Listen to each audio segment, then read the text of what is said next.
প্ৰথমে মই সংগীতাই আপোনালোক সকলোকে এটা নতুন ভিডিঅ'লৈ স্বাগতম জনালোঁ। আজি আপোনালোকৰ কাৰণে পিয়াজৰ পকৰি ৰেচিপি এটা লৈ আহিছোঁ।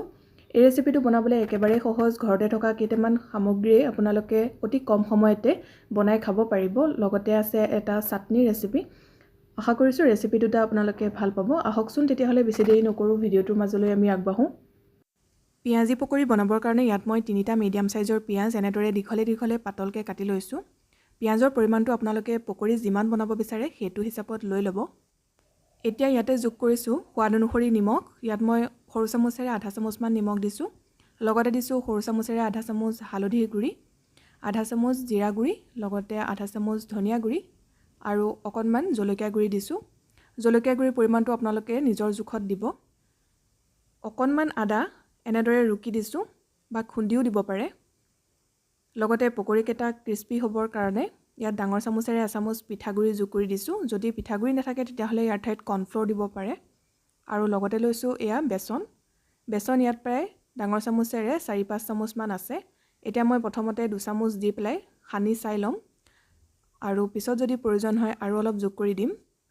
আৰু সানোতে এনেদৰে হাতেৰে সানিব, তেতিয়া পিঁয়াজৰ যিবিলাক পাহি আছে পাহিবোৰ খোল খাই যাব আৰু তেতিয়া পকৰিকেইটা বেছি মচমচীয়া হয়। গতিকে এনেদৰে মোহাৰি মোহাৰি ধুনীয়াকৈ সানি ল'ব। ইয়াত দেখিছে, ইয়াত মোৰ আৰু অকণমান বেচন দিব লাগিব। ইয়াত মোৰ গোটেইখিনি বেচনেই প্ৰয়োজন হ'ল। ইয়াত গোটেইখিনি দি লৈ মই আকৌ এবাৰ সানি লৈছোঁ। অৰ্থাৎ 3টা মিডিয়াম সাইজৰ পিঁয়াজৰ কাৰণে প্ৰায় ডাঙৰ চামুচেৰে 5 চামুচমান বেচনৰ প্ৰয়োজন হ'ল। গতিকে আপোনালোকে সানোতে এনেদৰে কম কমকৈ দি চাই ল'ব। এতিয়া মই অকণমান পানী এনেদৰে ছটিয়াই সানি লৈছোঁ।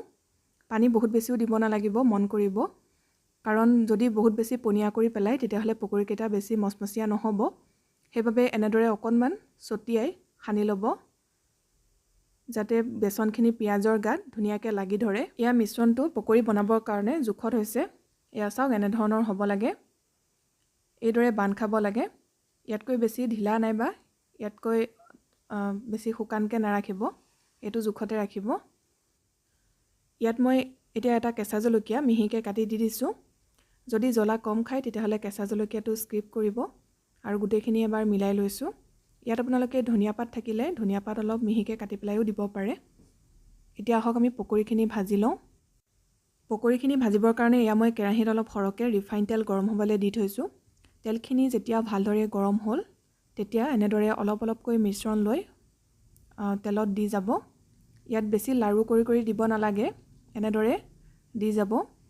বহুত ডাঙৰ ডাঙৰকৈ যদি লাডু কৰি দিয়ে তেতিয়াহ'লে মাছটো নিসিজা নিচিনা হৈ থাকে। সেইবাবে এইদৰে অলপ অলপ মিশ্ৰণ লৈ তেলত দি যাব। আৰু গেছৰ ফ্লেমটো মিডিয়াম কৰি ৰাখিব। মিডিয়াম জুইতে পকৰিখিনি ৰঙচুৱা হোৱালৈকে ভাজি ল'ব।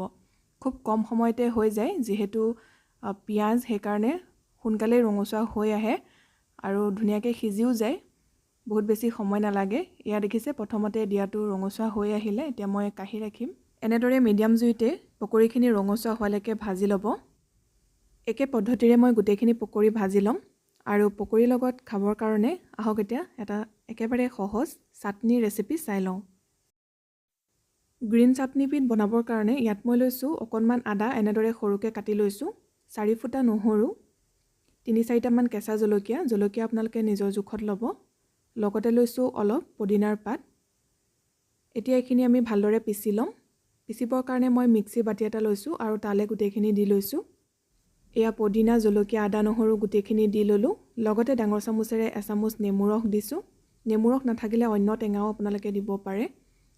আৰু লগতে দিছোঁ সোৱাদ অনুসৰি নিমখ, সৰু চামুচেৰে এচামুচ চেনি। এতিয়া মই গোটেইখিনি পিচি ল'ম। পিছোতে মই প্ৰায় 2 চামুচমান পানী ব্যৱহাৰ কৰিছোঁ। আৰু এয়া দেখিছে, ধুনীয়াকৈ পেষ্ট এটা হৈ গ'ল। এয়া আমাৰ গ্ৰীণ চাটনি ৰেডি হৈ গ'ল। খুবেই টেষ্টি হয় এই চাটনিকণ খাবলৈ। ভাত, ৰুটি, লুচি, পৰঠা সকলোৰে লগতে খাই ভাল লাগে, বা এনেদৰে পকৰি বনালে এই চাটনিকণ বনাই আপোনালোকে পৰিৱেশন কৰিব পাৰে। আশা কৰিছোঁ পকৰিৰ লগতে চাটনিৰ ৰেচিপিটো আপোনালোকে ভাল পালে।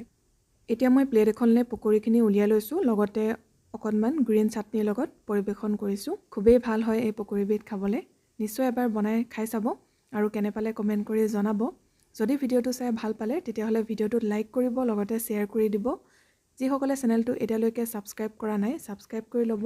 কাষতে থকা বেল আইকনটো প্ৰেছ কৰি অল কৰি ৰাখিব। তেতিয়া আগলৈ যি ভিডিঅ' দিওঁ তাৰ ন'টিফিকেশ্যনবোৰ আপুনি পাই থাকিব। আকৌ লগ পাম নতুন ৰেচিপিৰ সৈতে। ভিডিঅ'টো চোৱাৰ কাৰণে বহুত বহুত ধন্যবাদ।